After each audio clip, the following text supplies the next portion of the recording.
J'arrive dans la camping de la voisine, ne vois pas quoi.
Oh le beau joint spi tout neuf. La petite boîte qui est bien remontée dans ses morts. Ça va Lucien? Ça va toi mon petit boss? Ça va impeccable. Comment on dit Comment dirais-je? Ah, c'est beau, c'est beau, c'est beau. Comment on dit ça comment ça va? Ça va On va tourner à 4,65. On dit quoi? Imhotep? Est-ce que j'ai le droit de la mettre en I la 4,65? Oui. Bien sûr. Ah, c'est bien ça. Bien sûr le boss. Autant que la 500 carrément.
Bon là les amis, on a remonté le bloc complet. Voilà, on a fini, ça y est. Maintenant on va passer au piston. Je vais aller chercher sur mon petit bureau. On va repouillave le cylindre piston, le cylindre qu'on a refait, qui est tout nickel. On va reposer tout le haut moteur les amis. Et puis après on repouille ça dans le cadre avec un petit accéléré et on vous fait un premier démarrage. Avec ma bosse.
Regardez ça.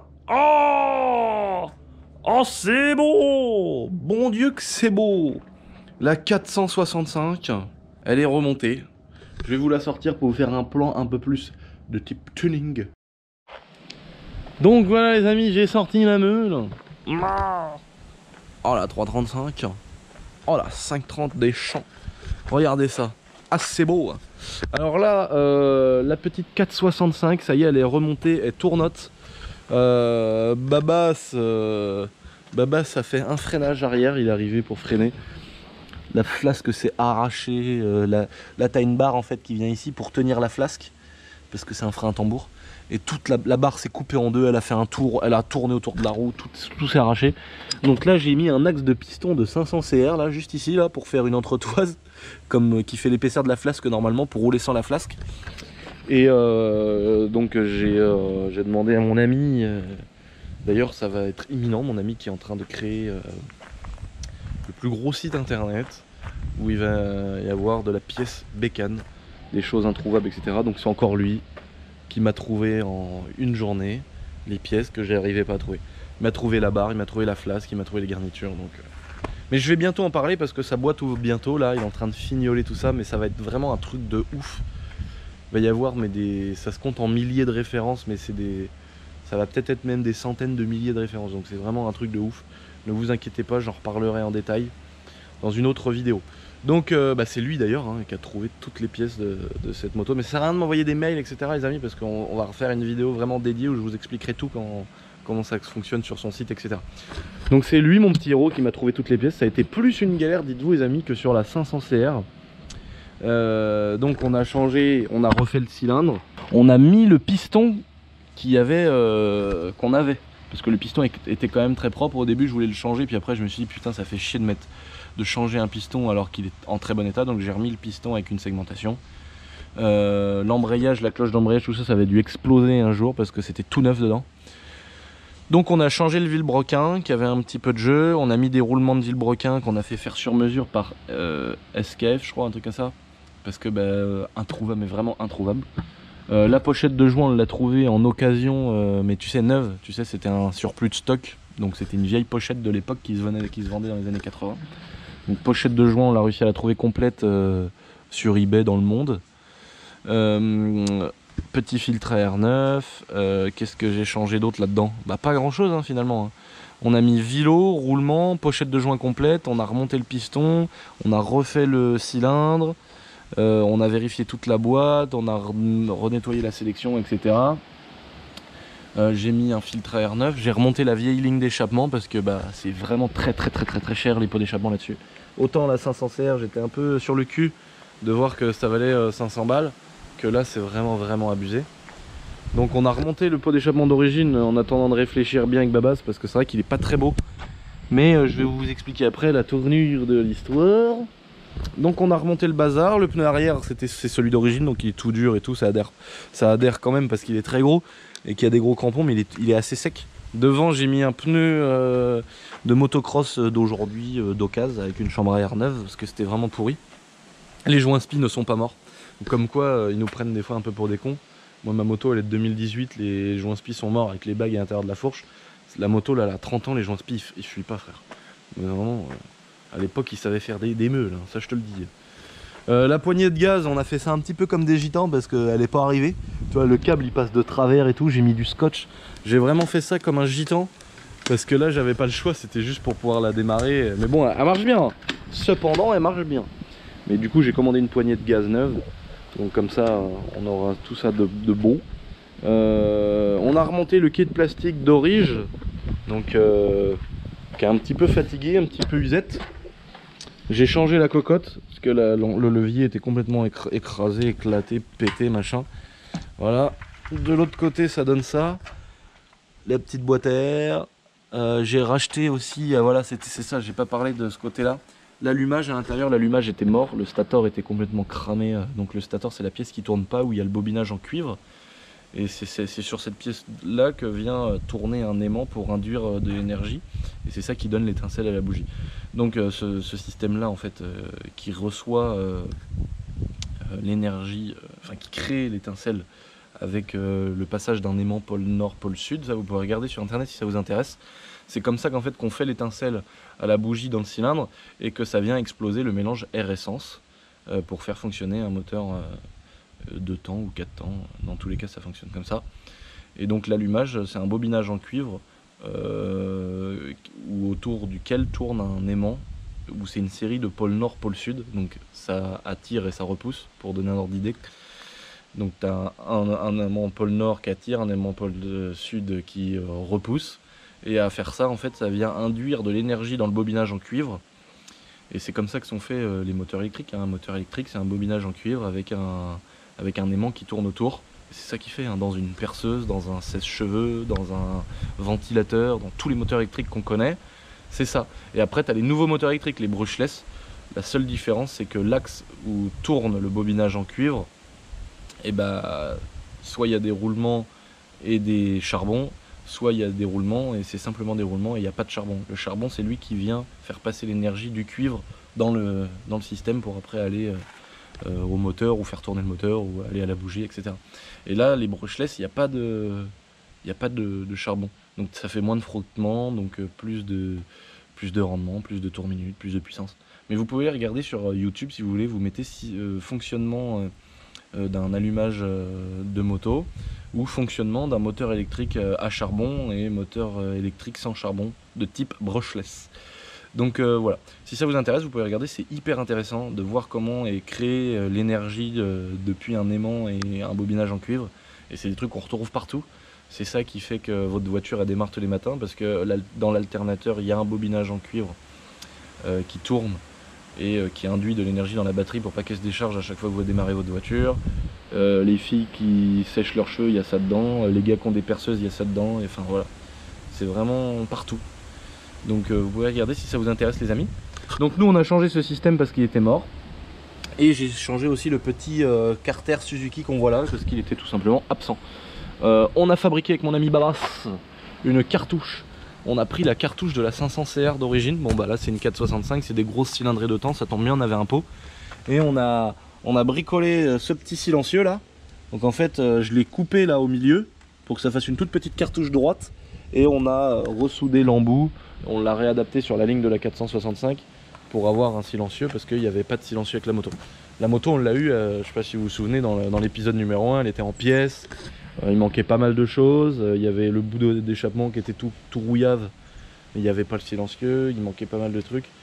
Donc là on a refait une moto complète, voilà, qui tourne, j'ai pas la plaque phare devant mais j'aime bien. Et je sais pas si je vais pas la laisser en mode moto de Trevor, tu vois. Là ça me fait kiffer mec, qu'elle soit dans son jus comme ça, dans son vieux jus tu vois. Là je commence à kiffer.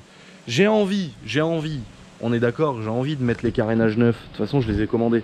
J'ai envie de mettre les carénages neufs, de dépiquer le guidon, de mettre 2 pneus neufs dessus, de faire repeindre le moteur, de faire repeindre le châssis, de remettre une cartouche neuve avec une ligne d'échappement neuve, de faire remachiner le réservoir, kit déco d'origine et tout. J'ai envie de faire tout ça.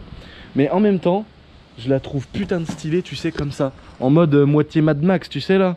Moitié moto de Mad Max, moitié moto de Trevor dans GTA, là. La moto, tu sais, un peu chipouille, un peu pourrave. Mais bon, on sait que mécaniquement, elle est neuve. Donc la moto elle tourne, tu vois là, mais c'est juste que esthétiquement elle est moche. Mais j'aime bien du coup rouler comme ça. Ça fait vieille bécane de la mort, tu sais. Ça fait vieux chutrin, tu sais. Et ça je kiffe, regarde ça. Et attention, ça marche. Ça marche. Là je vais vous la démarrer, on va aller faire un petit tour.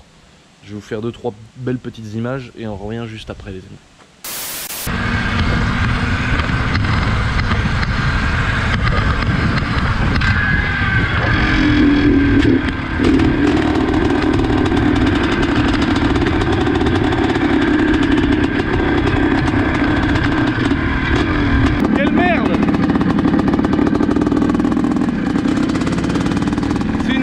À démarrer les amis.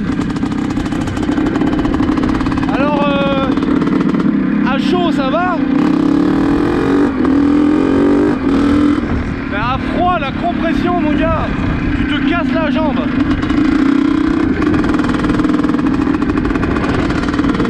Écoutez-moi le bruit les amis.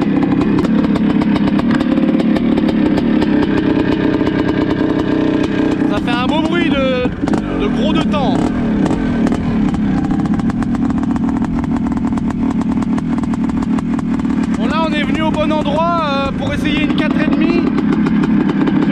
gros 500 de temps dans le sable.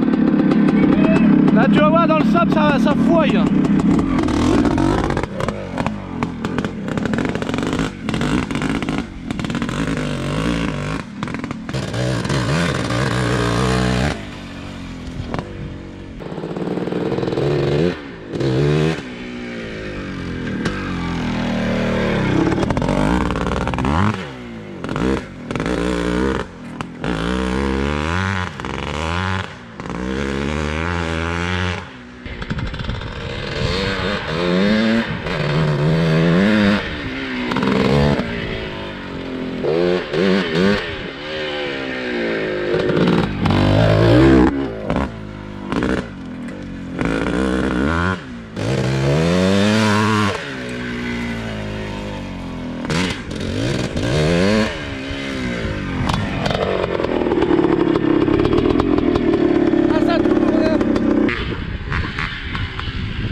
Elle va redémarrer? Ouais. Ok. Là, quand elle est chaude, elle démarre mieux. Impeccable. Les métaux se dilatent. C'est comme une femme en fin de compte. Et on finit par tout rentrer et le piston finit par passer. C'est comme ça que ça marche. Tu l'as posé? Voilà. Là, je vais faire une tentative de redémarrage à froid, à chaud, pardon. Mais qu'est-ce que ça marche? Quand tu accélères dans le sable, là, souvent c'est le problème des motos, c'est que quand elles n'ont pas trop de chevaux, quand tu accélères à fond dans le sable, elle crève un peu dedans, elle crève dedans dans le gras. Et là, c'est là, mon Dieu, elle accélère, elle prend feu dedans. C'est bien pour le sable, ça. C'est vraiment des vraies motos pour le sable. Non, sans, outre les rigolades, c'est vraiment une bonne moto pour le sable. Ça marche. Mais qu'est-ce que je me suis fait peur tout à l'heure, je sais pas si t'as vu. Non, par là, sans le frein à air. Oui, t'as fait où? J'ai fait ouh parce que je suis arrivé. Et regarde-moi ces enculés là. Ça c'est des enculés, Oh ça, merde, tu vois. voilà le trou. Tu vois. Le trou de l'Irak. Alors là, tu vois, là je m'adresse à ceux qui s'occupent de ça, tu vois. Alors moi autant, oui, je fais de la moto sans cax. Oui, des fois les voitures elles partent un peu à travers tellement qu'elles ont des choses sur le pont arrière. Mais moi mes impôts je les paye, moi. Quand les gens ils me disent ouais, est-ce que tu peux me passer ça au black, et bah c'est réponse négative. Et ça tu peux demander à tous les gens qui me connaissent, c'est pas pour faire le mec sur YouTube, je vous promets que c'est vrai. Moi il n'y a pas de blague, il n'y a rien, moi je veux rien qu'on me reproche, tu vois. Et ça, tu vois, je le ferai jamais. Et pourtant j'habite là, tu vois. J'habite là et je pourrais me dire tiens, je vais me faire un petit mur en béton, je vais aller me chercher une petite brouette de sable. Et bah je le ferai pas ça, tu vois. Parce que ça, tu vois, l'été quand on vient là, parce que ici, l'été, il y a plein de gens qui viennent là, ils s'amusent, ils font la fête, ils laissent leur merde. Oui. Puis là, nous, on est là toute l'année, tu vois, en hiver, en été, machin. Et tu vois ces enculés là, parce que ça, c'est des enculés. L'autre, il arrive, Michel le maçon. Michel, il arrive avec son petit Ford, je sais pas quoi, qui a un plateau derrière. Il dit, oh, j'ai un mur à monter chez un client, je vais pas le payer le sable. Comme ça, le client, il va payer, et puis la différence, le sable, moi, je vais le mettre dans ma poche, le prix du sable. Celui, il lui facture le sable de Brico Dépôt. Et il vient là. Ils arrivent à 3 avec des pelles là, puis ils te font un cratère comme ça. Et moi j'arrive en motocross là-dedans sans frein arrière. J'arrive là-dedans en motocross sans frein arrière et puis je me prends un mur dans la gueule. Voilà, puis la fourche elle est tordue, la roue c'est une chips. Puis moi j'ai le front dans le guidon moi, parce que j'ai pas mis mon cax. Voilà. Mais le problème c'est pas de ne pas avoir mis son cax. C'est ces enculés qui viennent nous voler du sable sur la plage. Nos belles plages de Loire. Hein? Des millions d'années. Ça a mis des millions d'années à se faire ça. Les gens ils viennent là, tiens on va faire un bac à sable au petit. Mais qu'est-ce que tu veux faire? C'est pas vraiment du sable. Il y a plus de gravier que de sable. Regarde-moi les grosses pierres, arrête de venir prendre du sable ici pour faire ton mur en pierre. Il va pas être drôle bordel de façon. Fais-le faire par un maçon. Les gens ils viennent, ils arrivent. Alors ce qui est rigolo c'est que moi je vis ça depuis, ça fait 20 ans qu'on est là. Ça fait 20 ans que... 35. Oui non mais moi maman. Ah oui, toi évidemment. T'es gentil toi de me reprendre il y a 35 ans. Je sais même pas si mon père il pensait à tout ça. Hein, on vient là, tac, on se balade et on voit un vieux avec une remorque. Hop, il se met comme ça, il cache chapelle. Il se met comme ça. Bonjour, bonjour. Bonjour, vous faites quoi? Tu sais, moi j'aime bien chaque fois. Bah, qu'est-ce que vous faites dedans là, monsieur là? Et il fait beau, hein? Ah, bah, rien, on est venu avec ma femme faire pisser le chien et tout. Ouais, espèce d'idiot, prends-moi pour un con. c'est ces connards-là qui appellent la gendarmerie quand je passe devant ces jeux sur mon cax. Voilà. Puis en douce, ils viennent là. Puis eux, ils font du black, hein. Eux, ils font passer des trucs comme ça. Je te dis pas que j'ai toujours été net dans ma vie. Oui, j'ai perdu mon permis. Oui, j'ai fait des excès de vitesse. Mais j'ai eu des choses à me reprocher. On m'a reproché des choses, c'est vrai. Mais moi, mon pote, mais en même temps, je dis ça, c'est pas parce que c'est une intime conviction, mais c'est aussi parce que j'ai pas le choix, tu vois. Je suis trop à découvrir, je suis trop devant tout le monde. Mais ça m'énerve, tu vois, d'arriver de me foutre la gueule là-dedans, hein, alors que y en a partout du sable. Voilà, maintenant, on va la remettre en route. Regardez ça, qu'est-ce que c'est beau.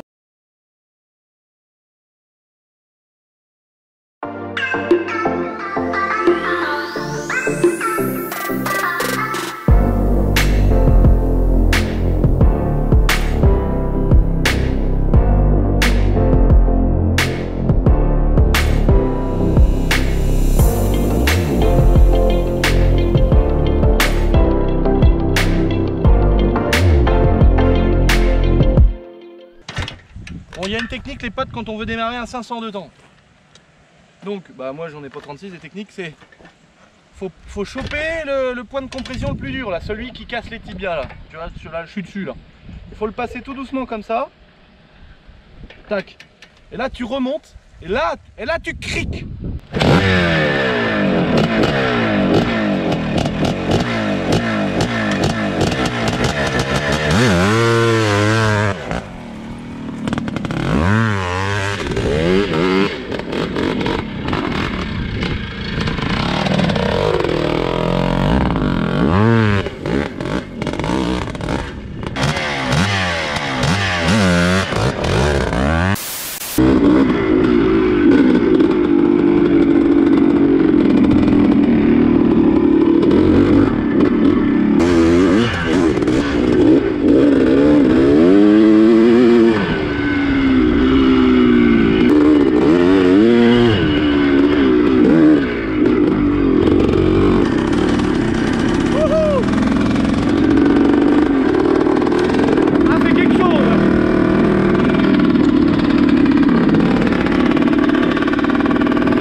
Ah bon Dieu que ça marche les amis. Ouh. Ah la vache. Alors comparé au 500 bien évidemment, c'est ce que vous devez vous demander. Alors on peut pas trop comparer parce que déjà la 500 CR elle a une couronne de route.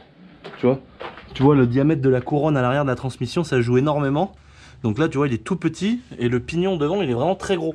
Du coup on a une démultiplication longue donc la 500 CR ça peut frôler voire passer les 200 km/h. Tandis que la 465, la couronne est beaucoup plus grosse et le pignon est un peu plus petit devant. Ce qui fait que déjà niveau démultiplication c'est normal, celle-ci c'est une moto de cross, elle est faite pour avoir de la patate, de l'accélération. Et la 500 CR sur route elle est faite pour aller un peu plus vite, tu vois, pour pas brider à 150 tu vois. Et c'est pas non plus les mêmes motos. La 500 CR ça fait 65 chevaux d'origine avec 500 cm3. Et la 465 c'est 464 ou un truc comme ça cm3 et ça fait 56 chevaux, mais c'est une moto qui a aussi 10 ans de plus. Donc voilà, déjà on a moins de chevaux, on a moins de cylindrée, mais on a une couronne plus grosse. Donc en ressenti c'est un tout petit peu plus de patate que la 500 CR. On sent qu'il y a un petit peu plus de pêche que la 500 CR. La 500 CR du fait qu'elle a une démultiplication plus longue, faut être un tout petit peu plus dans les tours. Pour que tu sens qu'elle a vraiment le diable dans le corps, même si déjà à bas régime ça lève et que c'est très puissant la 500. C'est vraiment pour donner une comparaison. Et la 465, tu sens qu'elle a beaucoup de patates tout de suite, qu'elle a beaucoup de couple, tu sens qu'elle vraiment elle arrache. Mais bon c'est parce qu'elle est en démultiplication cross avec des pneus cross et tout quoi. Donc vraiment ça marche fort. Ça allonge les bras et je pense que vous voyez c'est pour ça que maintenant les mecs ils utilisent les 500 CR, les 500 YZ, toutes ces motos là pour faire l'enduropal du Touquet parce que c'est des motos pour le sable, tu vois bien c'est fait pour quoi. Là t'es dans le sable, jamais tu t'enlises. Alors que tu prends une 450 comme ça avec le même pneu c'est bizarre, je comprends pas, tu mets un gros pneu aussi derrière neuf, ça s'enlise. Là la 465 avec sa gueule, le couple, à mon avis je sais pas, peut-être que la 450 4 temps elle arrache plus Je sais pas ce qui fait la différence, mais en tout cas dans le sable c'est parfait la 465. Tu sens que les amortisseurs, la moto elle s'écrase bien dans les gros appuis que tu prends dans le sable, tu raccélères, il n'y a pas de trou, tu sais, ça part tout de suite, les chevaux ils arrivent. C'est vraiment une bonne bécane. Malheureusement, c'est encore une moto que j'ai plus envie de vendre, tu vois. J'ai envie de la garder en mode, tu vois, j'ai ma 450 CRF que j'ai payé un billet et tout, parce que c'est ma première bécane neuve et tout. Elle, c'est mon petit bébé, j'ai envie de la garder toute ma vie. Toute ma modeste existence. La 465, j'ai envie de la garder pour les trucs un peu plus bourrins si je la laisse en mode Trevor comme ça. Parce que je la kiffe comme ça en fait. J'ai envie de la garder un peu comme ça pour aller me faire des enduros, des balades. Tu sais, c'est la moto où... c'est con, mais au final, elle coûte presque plus cher que la 500, la 450. Ça vaut une fortune cette merde là, ça vaut bien 6-7 000 euros refaite à neuf, tu vois. Et puis la 500 CR je la garde aussi parce que elle c'est mon bébé, ça fait des années que je la voulais, voilà. Après comme j'ai dit, toutes les autres c'est des motos auxquelles je suis moins attaché quoi. Ma 103 je la garde aussi. Mais bon celle-là je suis obligé de la garder aussi. Qu'est-ce que tu veux que je te dise? C'est ma petite Kawasaki, je suis obligé de la garder, je peux pas la vendre, c'est impossible. Puis de toute façon personne en voudrait, hein. Vu la gueule qu'elle a, on va pas se mentir, elle a pris trop cher. Le vent j'adore, je peux pas le vendre non plus tu vois.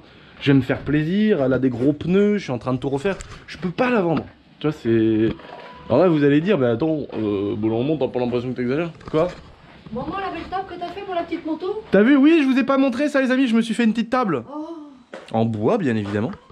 Avec du gros bois bien épais, donc ça ne bougera jamais, il y a un pied en dessous au milieu. Un petit pont pour les motos, pour les bricoler, c'est mieux, t'es plus à hauteur, c'est pratique. Je vais te chercher un petit autocollant, ta voisine. Oh, merci. Là, bon, par exemple, la KTM, hein, elle est vendue. Donc voilà, ça me fait moins chier de l'avoir par terre parce que bon, même si c'est une 85, que c'est rigolo, que ça marche fort pour ce que c'est, etc. C'est pas une moto que j'avais dans l'idée dès le départ de garder. Comme beaucoup d'autres que j'ai fait, hein. Mais ouais, je pense garder tout ça. Mais je vais peut-être me mettre maintenant à faire enfin des motos que je ne vais pas garder, parce que niveau trésorerie, c'est pas super intéressant pour moi, tu vois. J'avais ma 450 au départ, après j'ai acheté la 500, j'ai dit bon je la garde. Après j'ai acheté la 465, j'ai dit bon je la garde. L'avant-vent, je dis bon je la garde. Au bout d'un moment, fait un petit paquet de pognon quand même, que tu remets pas dans ta poche, hein, Lucien. Falloir, c'est bien de dépenser, mais il faut en faire rentrer des sous aussi. Il est beau lui, oh mais il est beau lui, ça y est, il tombe amoureux de toutes les motos. Et c'est comme les femmes, hein. C'est pas parce que tu l'essayes une fois ou deux que tu peux toutes les garder, mon chef. Hein. Au bout d'un moment, il faut être quelqu'un de responsable, tu peux pas garder tout ce que tu essayes. C'est comme avec les femmes. Tu peux pas, une fois que tu y as foutu le plein dedans et que t'as tapé dedans comme un sauvage, toutes les garder, c'est pas possible. Faut faire des choix dans la vie, Lucien. Oh! Ça c'est beau. Hein. Oh! Attends, Oh putain, merci Nat. Mais moi je suis comme ça, je regarde pas à la dépense. Merci maman. Oh là là, mais n'en colle pas trop, tu vas me faire couler la boîte. Oh, le petit stickers vintage. Oh, je l'adore celui-là. Alors celui-là, on peut l'avoir uniquement? Uniquement. Bah uniquement comment? Uniquement comment, maman? Uniquement si on fait un achat. Oh! Vêtements, Oh. pas autocollant. Pour ceux qui commandent sur mon site, les amis, C'est un petit franchement, cadeau. vous pouvez pas dire que je vous casse les couilles en ce moment. Avec mon site internet et vas-y que je te fais de la pub par-ci par-là, hein, voilà, quand même on est quand même pas très casse-couille, hein.